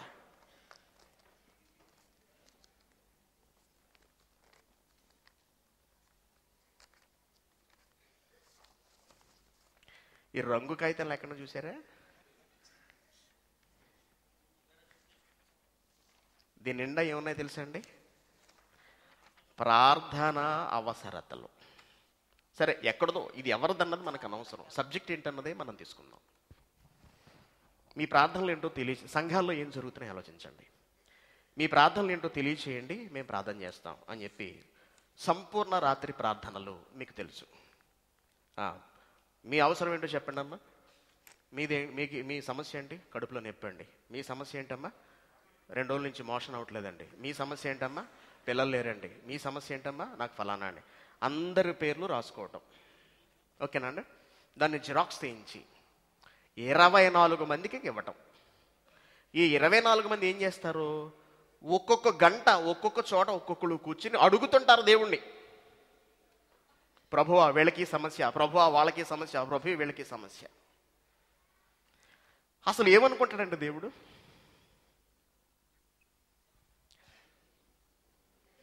ఇండియా నుంచి ఇండియాకి వీసా వెళ్ళింది. ఇండియాకి వీసా వెళ్ళిన తర్వాత కంపెనీ వీసా, ఖాదీం వీసా ఏదో ఒకటి బాగుంది. టికెట్ అన్నీ పంపించారు. అంటే మనం రావటానికి అవసరమని అన్ని కంపెనీ ప్రొవైడ్ చేసింది. జస్ట్ నువ్వు అక్కడ టికెట్ చూపించి బోర్డింగ్ అయ్యి వచ్చేసేది, చెక్-ఇన్ అయ్యి వచ్చేసేయటమే. మరి అక్కడి నుంచి కంపెనీకి ఫోన్ చేసి ఒక 2 నెలల జీతం అడ్వాన్స్ పంపిస్తారేంటి అన్నాం అనుకో. అసలు నువ్వు ఇంకా దేశంలోకి అడుగు పెట్టలేదు ఎరా, నువ్వెంకా మా కంపెనీలో జాయినే అవ్వలేదు, అసలు నీ ఏ మొహం చూసి నీకు మేము డబ్బులు ఇవ్వాలి అంటాం.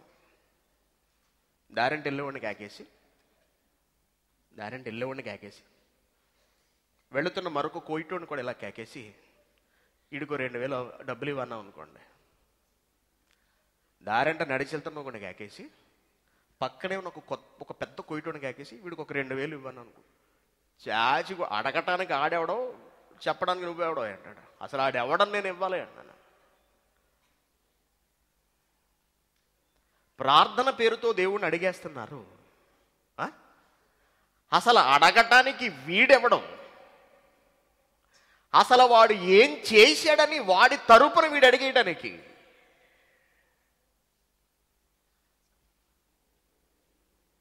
దేవుని పిల్లారా, బాధపడకండి. మీ పేర్లు ఏమైనా ఇందులో ఉన్నాయా? మీ పేర్లు ఏమైనా ఉంటాయిలే, నాకు తెలుసు. బాధపడకండి. వాస్తవం, బైబిల్లో ఉన్న వాస్తవం అండి. పని చెయ్యమంటున్నాడు దేవుడు. పని చేసిన తర్వాత నువ్వు అడుగు, నీకేం కావాలో అంటున్నాడు. జీతం ఎప్పుడు అడుగుతావండి?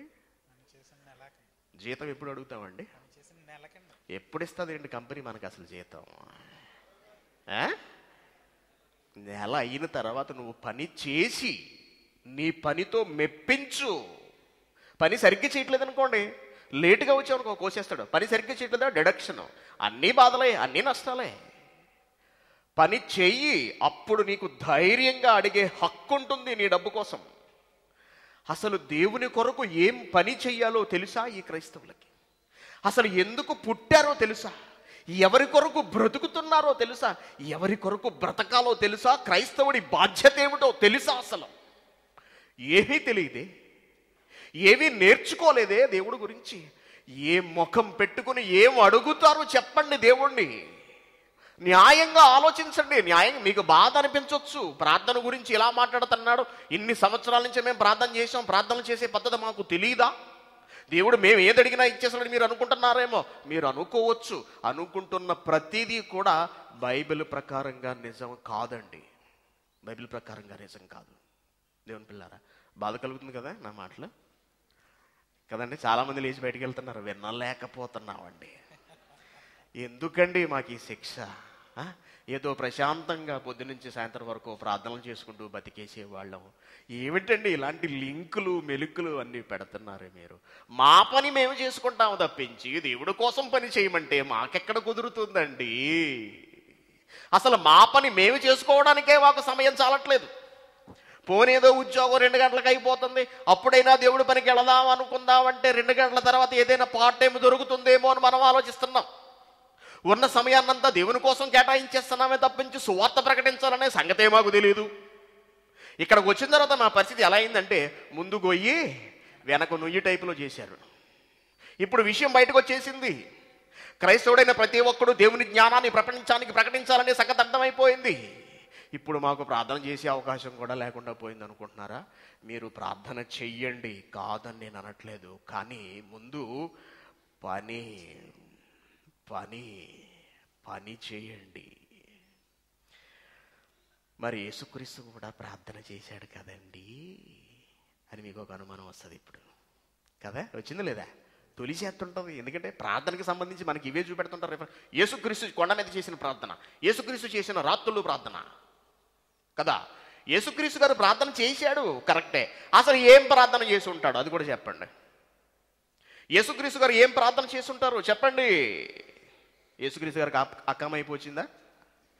కొయ్యటోడికి డబ్బులు ఇచ్చాడు, పాస్పోర్ట్ ఇచ్చేశాడు, డబ్బులు పోయేలా ఉన్నాయి, వాడు పాస్పోర్ట్ వెనక్కి ఇవ్వట్లేదు. తిరిగి మళ్ళీ పాస్పోర్ట్ ఇవ్వడానికి 200 దినాలు అడుగుతున్నాడు. కాబట్టి యేసుక్రీస్తు గారు ఏం చేశారంటే తండ్రి అయిన దేవునికి మొరపెట్టాడు. దగ్గరే ఉన్న సంఘంలో ఇచ్చాడు రాత్రి అంతా ప్రార్థన చేయమని. ఏం ప్రార్థన చేస్తుంటారు యేసుక్రీస్తు గారు చెప్పండి దేవుని పిల్లారా? అసలు ఆయనకి ఏం అవసరం ఉంది చెప్పండి? ఉంటే తిన్నాడండి, లేకపోతే లేదు. ఎక్కడ వీలు దొరికితే అక్కడ పడుకున్నాడండి. ఆయనకి సొంత ఇల్లు లేదు, బంధాలు లేవు, బాంధవ్యాలు లేవు. దేవుని పని చేయటమే జీవిత పరమావధిగా బ్రతుకే దేవునిదిగా బ్రతికిన మహానీయుడండి యేసుక్రీస్తు.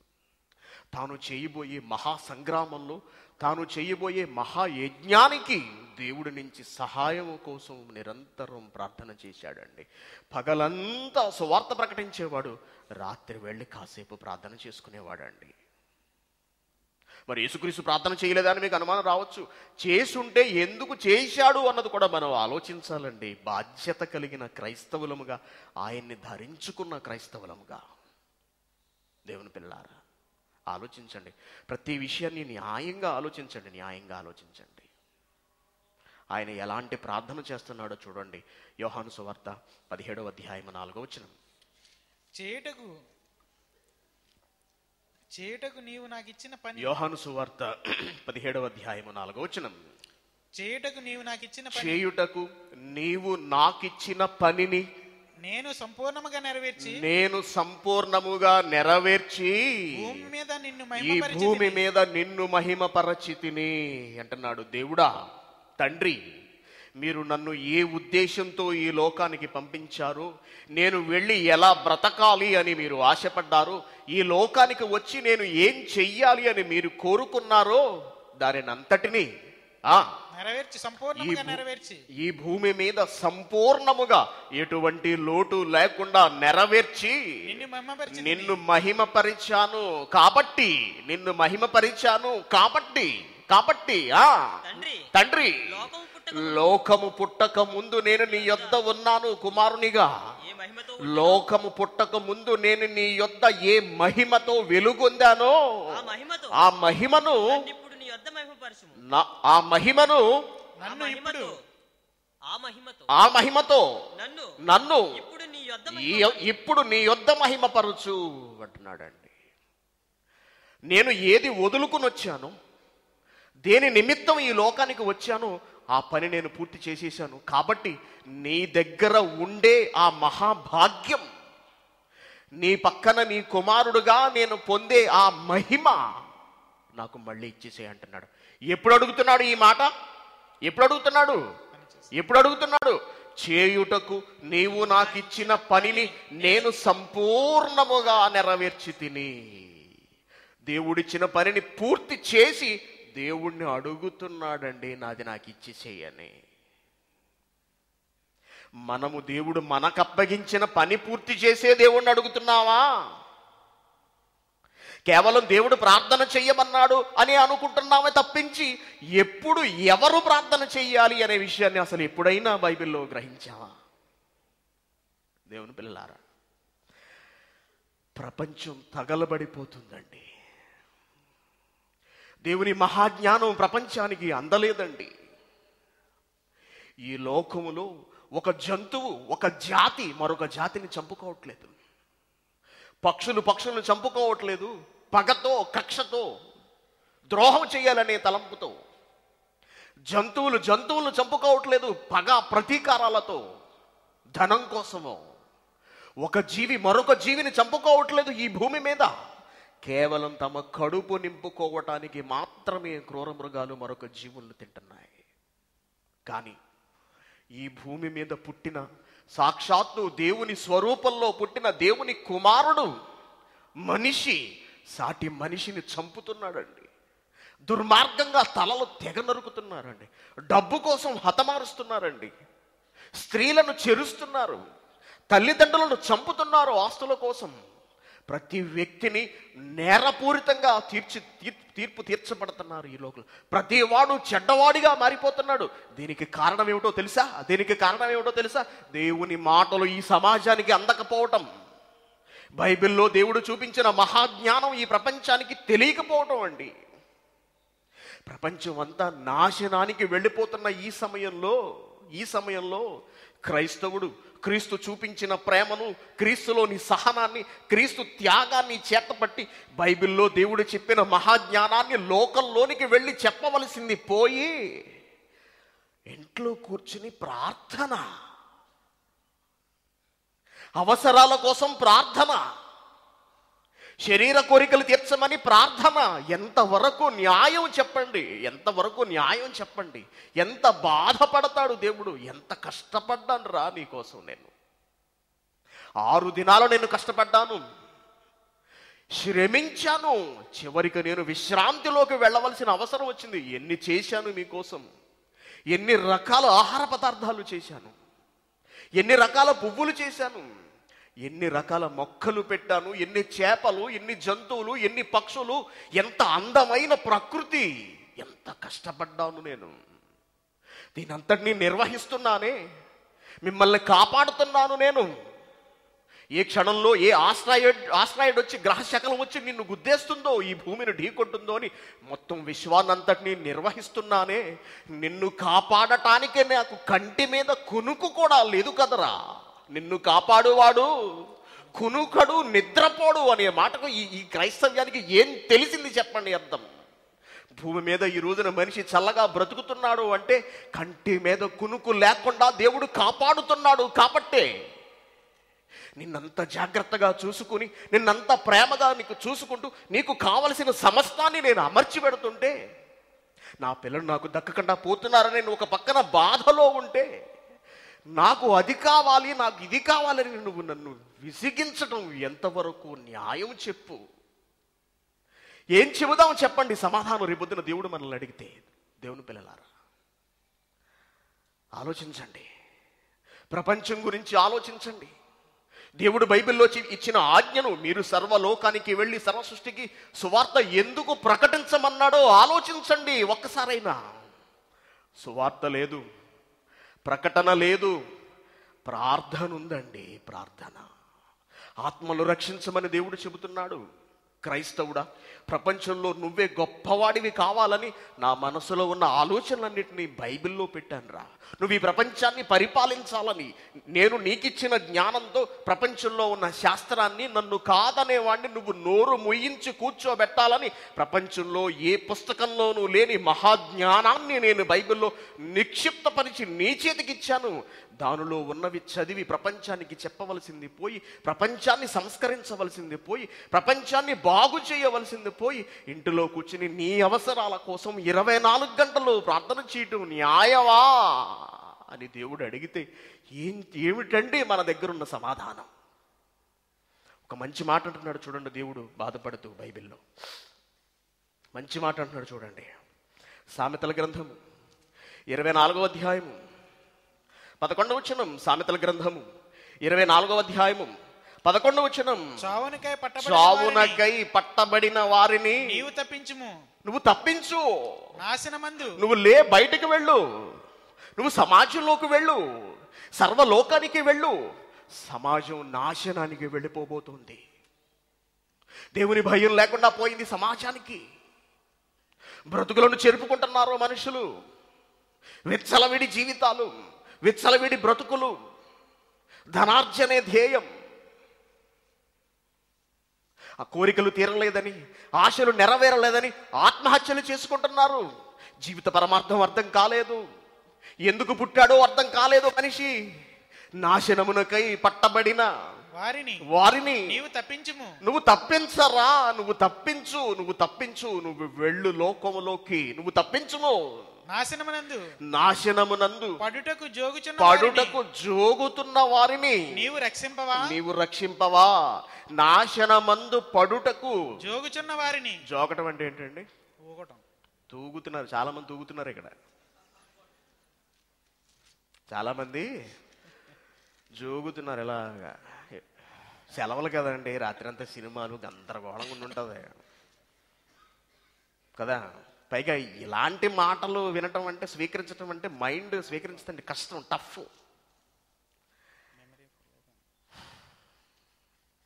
ప్రపంచం నాశనానికి వెళ్ళిపోవడానికి ఊగుతుందండి, జోగుతుంది. ఎప్పుడు పడిపోతుందో తెలియదు. నాశనమునకై ఏమంటాడు? నాశనమునకు పడుటకు, నాశనమందు పడుటకు జోగుతున్న వారిని నువ్వు రక్షింపవా. ఒక మనిషి రక్షింపబడాలంటే ఏం చెయ్యాలి? మీరు సర్వలోకమునకు వెళ్ళి సర్వ సృష్టికి సువార్తను ప్రకటించండి, నమ్మి. ఒకసారి చదవండి ఆ రిఫరెన్స్. ఎంత బాగుంటుంది అసలు. ఎందుకు చెప్పాడు యేసుక్రీస్తు గారు ఆ మాటని? ఎవరో ఆలోచించలేదండి. ఎవరికి పట్టలేదు. మార్కు వార్త 16వ అధ్యాయము 15వ వచనం నుంచి, మరియు మీరు సర్వలోకానికి వెళ్ళండి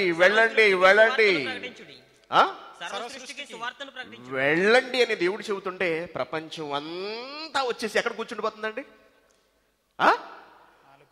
ప్రార్థన కోసం కూర్చుండిపోతున్నారు. నువ్వు వెళ్ళు అంటుంటే వచ్చి కూర్చుంటున్నారు. విచిత్రంగా లేదండి? అసలు దేవుడు చెబుతున్నది ఏమిటి? సమాజం చేస్తున్నది ఏమిటి?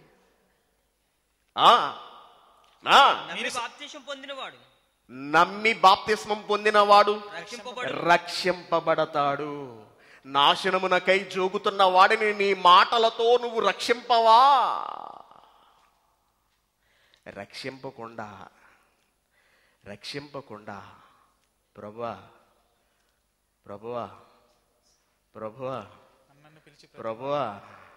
ప్రభువా అక్కమ్మ వచ్చింది. ప్రభువా ఈ ఉద్యోగం తీశారు. ప్రభువా ఇల్లు కట్టుకోవాలి. స్లాబ్ ఆగిపోయింది. ఇంటికి వెళుతున్న కార్గో ఆగిపోయిందట. ఏమంటే ఎంత విచిత్రంగా ఉంటాయండి. చాలా బాధ అనిపించిందండి నాకు నిజంగా. పైగా ఎవరు బోధకుడు అయ్యగారు ఇంటికి పట్టుకెళ్తున్న కార్గో అంట ఆగిపోయిందట. సంఘం అంతా ప్రార్థన. అసలు నేను ఏం చెప్పాను, మీరు ఏం చేస్తున్నారా? లూకా సువార్త 6వ అధ్యాయము 46వ వచనం. లూకా సువార్త 6వ అధ్యాయము నేను చెప్పు మాటల 46వ వచనం. నేను చెప్పు మాటల ప్రకారము మీరు చెయ్యక, ప్రభువా ప్రభువా, నేను చెప్పు మాటల ప్రకారము మీరు చెయ్యక, ప్రభువా ప్రభువా, ప్రభువా ప్రభువా అని నన్ను పిలుచుట నన్ను పిలుచుట ఎందుకు? బబ్బబ్బబ్బబ్బబ్బా, ఏం మాట అండి! నరికేసాడండి ఒకే ఒక మాటతో యేసుక్రీస్తు. ఎప్పుడు చదివారు ఇది? ఎప్పుడు చదివారా? మనం చదవం ఇలాంటి. మనకేం కనపడుతుంది? మత్తయి సువార్త. ఇప్పుడు వెళదాం. మత్తయి సువార్త 7వ అధ్యాయము 7వ వచనం. చదవకండి ఎవరో, మీరు చదవద్దు దయచేసి. చెప్పండి. మీకు తెలుసు, మీకు తెలుస్తుంది. ఏమిటది? అడుగుడి మీకు ఇయ్యబడును. ప్రార్థనలో మళ్ళీ ప్రభువా, మత్తయి సువార్త 7వ అధ్యాయం 7వ వచనంలో అడుగుడి మీకు ఇయ్యబడును, తట్టుడి మీకు వెదకుడి మీకు దొరుకును, తట్టుడి మీకు తీయబడును అని చెప్పిన దేవా. మళ్ళీ రెఫరెన్స్ కోట్ చేసి బ్లాక్ మెయిల్. దీని ప్రకారం నువ్వు ఎందుకు ఇవ్వవు? నువ్వే కదా చెప్పావు, అడగమన్నది నువ్వే కదా. ఏం అడగమన్నాడండి? అక్కమ్మ గురించి అడగమన్నాడా? అక్కమ్మ గురించి అడగమన్నాడా? జబ్బుల గురించి అడగమన్నాడా? ఏమండి, పక్క అధ్యాయంలో ఉందండి అద్భుతమైన మాట. అది క్రైస్తవులు చదవలేదండి ఎప్పుడు. పక్క అధ్యాయము 6వ అధ్యాయము మత్తయి సువార్త 6వ అధ్యాయము. పక్క పేజీకి వెళ్ళండి ఒకసారి, నేను కూడా తీస్తాను. 6వ అధ్యాయము 31వ వచనం. 31వ వచనం చాలా జాగ్రత్తగా చూడండి. కాబట్టి ఏమి తిందుమో, ఏమి తిందుమో, ఏమి త్రాగుదుమో, ఏమి త్రాగుదమో, ఏమి ధరించుకుందమో అని ఏమి ధరించుకుందమో అని చింతింపకుడి. ఓరి ప్రార్థనలో చేసి చేసి ఏడవగలరా నాయన అన్నాడు. ఏమి తిందుమో, ఏమి త్రాగుదుమో. మన బాధ దేని గురించి అండి? ఉద్యోగం అంటే దేనికి? తిండి. ఏమి తాగుదుమో, ఏమి ధరించుకుందామో. ఏం కట్టుకుంటామండి బాబు బట్టలు? కాబట్టి మనకి ఏం కావాలి? ఇప్పుడు ఇవన్నీ కావాలి. ఇదే కదండి ప్రార్థన పేరుతో మనం అడిగేది ఏమిటి? న్యాయంగా న్యాయంగా ఆలోచించండి మీరందరూ. మిమ్మల్ని ఒకటే వేడుకుంటున్నాను, న్యాయం న్యాయం న్యాయం. నచ్చట్లేదు కదా? వాలేదు. ఇదేంటి సువార్త అంటేనే ఎలాగా చెప్పేది? ఏమి తిందుమో, ఏమి తాగుదమో, ఏమి ధరించుకుందామో అని ఏడవకండి మీరు. ప్రార్థన పేరుతో చచ్చిపోతున్నాను నేను మీ ఏడుపులు వినలేక. కన్నీటి ప్రార్థన. దేవుడు అంటే ఏంటో తెలియని వాళ్ళు వీటన్నిటి విషయమై విచారింతురు. చూడండి, ఇవన్నీ మీకు కావలెనని మీ పరలోకపు తండ్రికి తెలుసు. ఇవన్నీ మీకు కావాలని నువ్వు చెబితే గాని తెలుసుకోలేనంత తెలివి తక్కువ వాడు కాదాయన. నీకేం కావాలో నాకు తెలుసు, నేను ఇస్తాను, నేను ఇవ్వటానికి సిద్ధంగా ఉన్నాను. కాబట్టి నువ్వు చేయాల్సింది ఒకటి ఉంది. నీకు జీతం కావాలా నెల వచ్చేటప్పటికి? నువ్వేం చేయాలో తెలుసా? పని చేయి, నెలంతా పని చేయి. నీకు ప్రమోషన్ కావాలా? నువ్వు పని చేయి. నీకు బోనస్ కావాలా? నువ్వు పని చేయి. నీ పనిని బట్టి నేను నీకేం కావాలో కంపెనీ నువ్వు అడగాల్సిన అవసరం లేదు. ఏమండి, గొడ్డులా పని చేస్తాం. దేనికండి? కంపెనీ జీతం పెంచుతుందనే కదా. కంపెనీ మనకు కావాల్సింది ఇస్తుందనే కదా.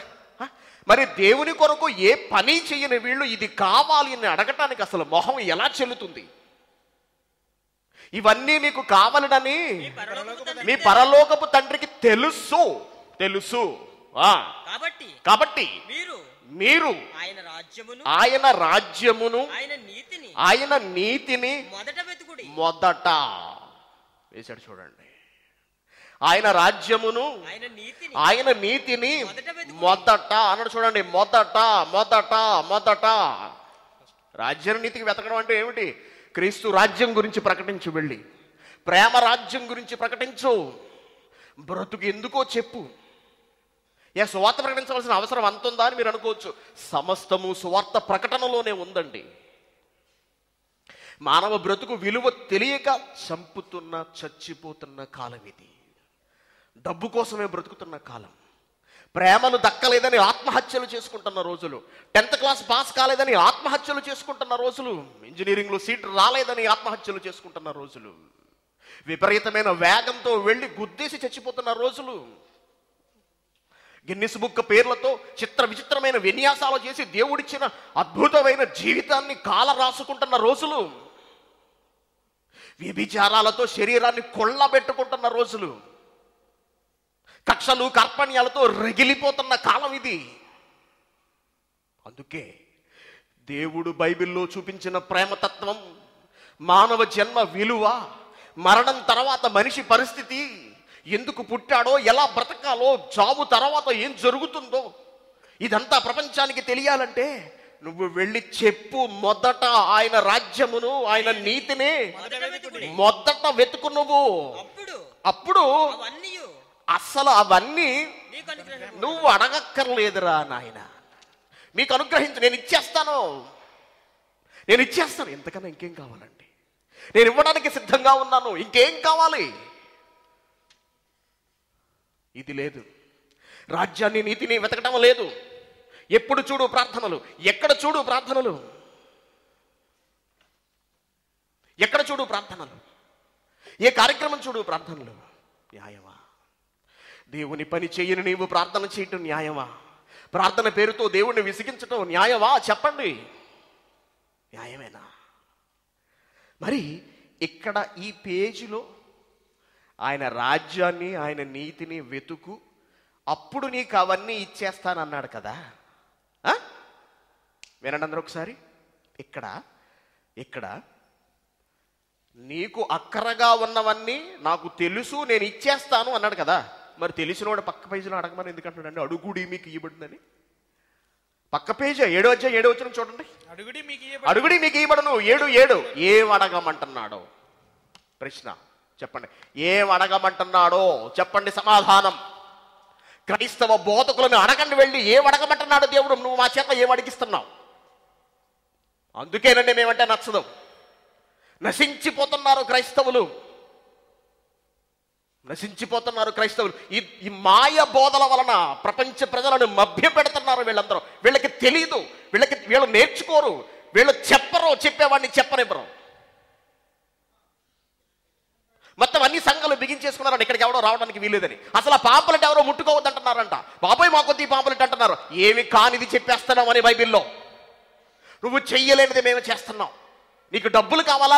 నువ్వు తీసుకో. నీ డబ్బులు వద్దు, మీ మనుషులు వద్దు, కానీ వాళ్ళ ఆత్మలను రక్షించు.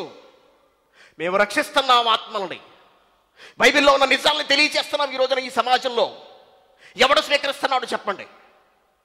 ఎందుకు విననివ్వట్లేదు మీరు? నేను ప్రశ్నిస్తున్నాను బోధకుల్ని. మీరు నేర్పించండి. మీకు చేత కాదా? నేర్చుకోనివ్వండి. వచ్చి అమ్మ పెట్టదో అడుక్కు తినానివ్వదని దేవునికి వ్యతిరేకంగా పనిచేస్తున్నారు మీరందరూ.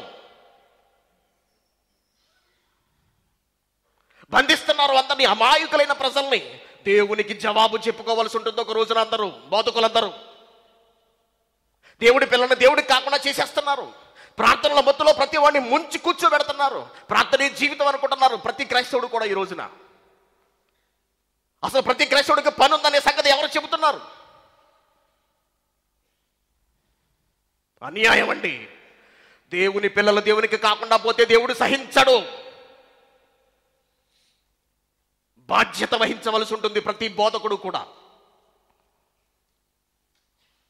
చూడండి ఏమంటున్నాడు, ఏం అడగమంటున్నాడు. ఈ రోజున ఏం అడిగిస్తున్నారు, ఏం అడగాలో చెబుతున్నాడు. చూడండి యాకోబు పత్రిక 1వ అధ్యాయము, యాకోబు రాసిన పత్రిక 1వ అధ్యాయం 4వ వచనం.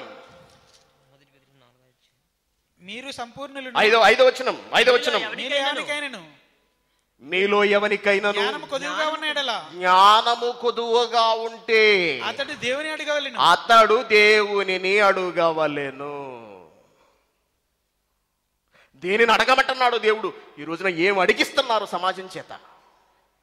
ఎందుకే వాళ్ళు దేవుడు నీకు ప్రశ్నిస్తున్నాడు? నీకేం తక్కువ చేశానని? నీకు సమస్తము ఇచ్చానే, పని చెయ్యరా అంటే కూర్చుని ప్రార్థన చేస్తావా? ఏం చెబుదాం? సమాధానం చెప్పండి. దేవుని పిల్లలారా, ఆలోచించండి, ఆలోచించండి, ఆలోచించండి. ఒక అద్భుతమైన వచనాన్ని చూసి ముగించుకుందాం. సువార్త ప్రకటించకుండా పని మాత్రమే చేస్తే ఏం జరుగుతుందో చెబుతున్నాడు దేవుడు. చాలా జాగ్రత్తగా గమనించండి. యెహెజ్కేలు గ్రంథము, యెహెజ్కేలు గ్రంథం 33వ అధ్యాయము 8వ వచనం. యెహెజ్కేలు గ్రంథము 33వ అధ్యాయము 8వ వచనం. దుర్మార్గుడా, దుర్మార్గుడా, నీవు నిశ్చయముగా మరణము నొందుదువు, చస్తావురా అని దుర్మార్గునికి నేను సెలవీయగా అతడు తన దుర్మార్గతను విడిచి జాగ్రత్త పడునట్లు నీవు ఆ దుర్మార్గునికి నా మాట తెలియజేయని ఎడల వాడు చచ్చిపోతాడు. చాలా జాగ్రత్తగా గమనించండి. దేవుడు ఏమంటున్నాడంటే, ప్రపంచంలో దుర్మార్గులు ఉన్నారు, చెడ్డవాళ్ళు ఉన్నారు. ప్రతి ఒక్కడు చెడ్డవాడే, ప్రతి ఒక్కడు పాపే, ఏ భేదము లేదు. అందరూ పాపము చేసి దేవుడు అనుగ్రహించి మహిమను పొందలేకపోతున్నారు. ప్రపంచంలో ఎవరికి కూడా దేవుడు అంటే ఏంటో అర్థం కాక ప్రతి ఒక్కడి బ్రతుకును సర్వనాశనం చేసుకుంటున్నారు. దేవుడిచ్చిన అమూల్యమైన జీవితాన్ని పాడు చేసుకుంటున్నారు, కాల రాసుకుంటున్నారు. ప్రపంచం ఈ పరిస్థితుల్లో ఉంది. కాబట్టి నువ్వు మారు మనసు పొందు అని దేవుడిగా నేను చెబుతున్నాను. అయితే నువ్వేం చెయ్యాలి అంటున్నాడు దేవుడు. నువ్వేం చెయ్యాలంటే, దుర్మార్గుడా, నీ దుర్మార్గతను బట్టి నువ్వు నిశ్చయముగా చస్తావురా అని నేను వాడికి చెప్పినప్పుడు నువ్వు వెళ్ళి ఆగండి, నువ్వు వెళ్ళి వాడికి ఆ మాట చెప్పాలి.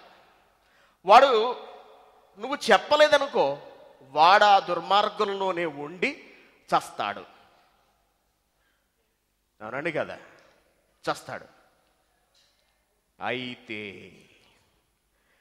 అతని ప్రాణమును గూర్చి విచారణ చేయుదును, నిన్ను విచారిస్తాను అంటున్నాడు. వాడు దుర్మార్గుడు, వాడికి బ్రతుకు విలువ తెలియటం లేదు.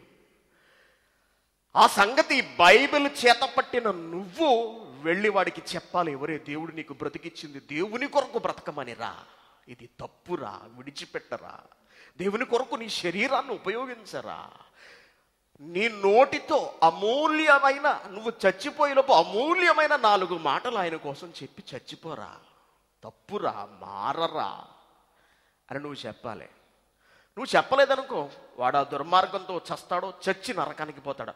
వాడు పోయినందుకు బాధ్యుణ్ణి ఎవరిని చేస్తానో తెలుసా? నువ్వు అంటున్నాడు దేవుడు. నువ్వు, వాడి చావుకి కారణం నువ్వు అవుతావు అంటున్నాడు దేవుడు. ఈరోజు ప్రపంచ ప్రజలు నాశనానికి వెళ్ళిపోవడానికి కారణం ఎవరో తెలుసా? సువార్త ప్రకటించని క్రైస్తవులు. కాదని చెప్పగలరా? కాదని చెప్పగలరా అండి? బ్రతుకు విలువ ఎవరికి తెలియ చెప్పడం లేదు ఎవరో కూడా. నమ్ముకున్నది అవసరాల కోసం, దేవుడి వైపు చూస్తున్నది అవసరాల కోసం, ప్రార్థన చేస్తున్నది అవసరాల కోసం. పని లేదనుకుంటున్నారు, బాధ్యత అర్థం కావట్లేదు క్రైస్తవులకి. బ్రతకనివ్వడండి మనల్ని దేవుడు. ఎందుకు చేస్తున్నాము చెప్పండి? మేమంటే ఎవరికి ఇష్టం ఉండదండి ఈ దేశంలో. Bible open university India international అంటే ప్రపంచంలోనే ఎవరికి ఇష్టం ఉండదు. అయినా సరే ఎందుకు మమ్మల్ని తిడుతున్నా మా మొహం మీద ఇలా తుడుచుకొని ఇలా వెళ్ళిపోతున్నామండి మేము. తెలుసా కారణం ఏంటో తెలుసా అండి? చెప్పాలి. మేము బాధ్యత ఇది. చెబుతాం. ఎప్పటి వరకు చెబుతానో తెలుసా? నా ప్రాణం పోయేంత వరకు నేను చెబుతాను, నా ప్రాణం తీసేంత వరకు నేను చెబుతాను. కారణం ఏంటో తెలుసా? ఈ సమాజం మారాలి, ఈ సమాజాన్ని మార్చాలి. అదే దేవుడు మనందరికీ ఇచ్చిన బాధ్యత. దేవుని పిల్లలారా, క్రీస్తు భయపడితే మనకు సువార్త అందేది కాదండి. అపోస్తలులు భయపడితే, ఆనాటి యూదులు చేసిన దుర్మార్గాలకి వాళ్ళు ఆగిపోతే మన వరకు ఈ రోజున ఈ మాటలు వచ్చేవి కావండి. ఈ రోజున ఎంతో మంది ఈ దేశంలో తమ నడవడికను మార్చుకుని దేవుని కొరకు బ్రతుకుతున్నారు. కారణం సువార్తను ప్రకటించడం. ఏమండి, న్యాయంగా ఆలోచించండి. నేను ఇంట్లో కూర్చొని ప్రార్థన చేస్తే ఈ రోజున మీకు ఈ వాక్యం అందుతుందా? నేను ఇంట్లో కూర్చుని ప్రార్థన చేస్తే మీకు ఈ రోజు ఈ వాక్యం అందుతుందా? అందదు. ఎన్ని నెలల నుంచి ఎంతమంది కష్టపడుతున్నారో తెలుసా అండి? పాంప్లెట్ ప్రింట్ చేసింది మొదలు స్టూడెంట్లో ఎవరికి సరైన నిద్ర లేదు, సరైన ఆరోగ్యం లేదు, సరైన తిండి లేదు. ఇంటింటికి వెళ్ళారండి. కొంతమంది తిట్టేవాళ్ళు, కొంతమంది మొహం మీద తలుపు వేసేవాళ్ళు. పాంప్లెట్లు ఇస్తుంటే రకరకాలుగా మాట్లాడటండి ఆ మాలియాలో. అయినా సరే తప్పదు, మనం భరించాలి దేవుని కొరకు. తిట్టుకొని, ఎవరైనా తిట్టుకుంటారో తిట్టుకొని, ఈ సెమినార్లో ఒక్క ఆత్మను మనం దేవుని కొరకు సంపాదిస్తే చాలు అనుకున్నామండి. ఒక్క ఆత్మ, 1000 దినార్ల ఖర్చుతో ఒక్క ఆత్మ. మేము ఇంట్లో కూర్చుని ప్రార్థన చేసుకోలేమా అండి? ఆ ప్రార్థనలు వినడు దేవుడు. దేవుని పిల్లలారా, అందుకే పని చెయ్యండి, కష్టపడి పని చెయ్యండి దేవుని కొరకు. దేవుని జ్ఞానం నేర్చుకోండి. అనంతమైన జ్ఞానం బైబిల్లో ఉంది. మీకు చదివి వినిపించాడు పాఠాలు. కేవలం 5 సంవత్సరాలలోనే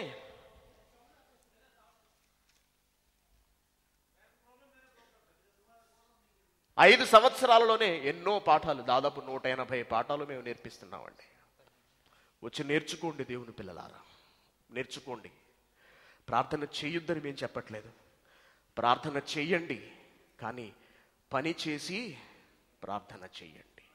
కాబట్టి క్రైస్తవుడు ప్రార్థన ఎప్పుడు చెయ్యాలి? పని చేసి ప్రార్థన చెయ్యాలి. కళ్ళు మూసుకోండి. ఇప్పుడు పని చేశాను, ప్రార్థన చేస్తున్నాను. పరలోకమందున్న మా కన్న తండ్రి, మీ పిల్లలకు మీ మాటలు తెలియచేశాను. క్రైస్తవులు ప్రార్థన ఎప్పుడు చెయ్యాలో వివరించాను తండ్రి. ప్రపంచ క్రైస్తవులు ఏ ఒక్కరూ మీ కొరకు పని చెయ్యక కేవలం ప్రార్థన మాత్రమే చేస్తున్నారు. ఏ సంఘంలో చూసినా ప్రార్థనలు, దేవుని దేశం కోసం ప్రార్థనలు, పరీక్షల కోసం ప్రార్థనలు, ప్రయాణాల కోసం ప్రార్థనలే తప్పించి సువార్త ప్రకటన ఎక్కడా కనిపించడం లేదు. నా దేవా, మీ పిల్లలందరూ ఆలోచించాలి అని చెప్పాను. ఆలోచించగలిగే మనస్సును మీ పిల్లలకు ప్రసాదించమని, జరగబోయే కార్యక్రమంలో మీరు తోడుండి నడిపించమని క్రీస్తు పేరిట వేడుకుంటున్నాం కన్న తండ్రి.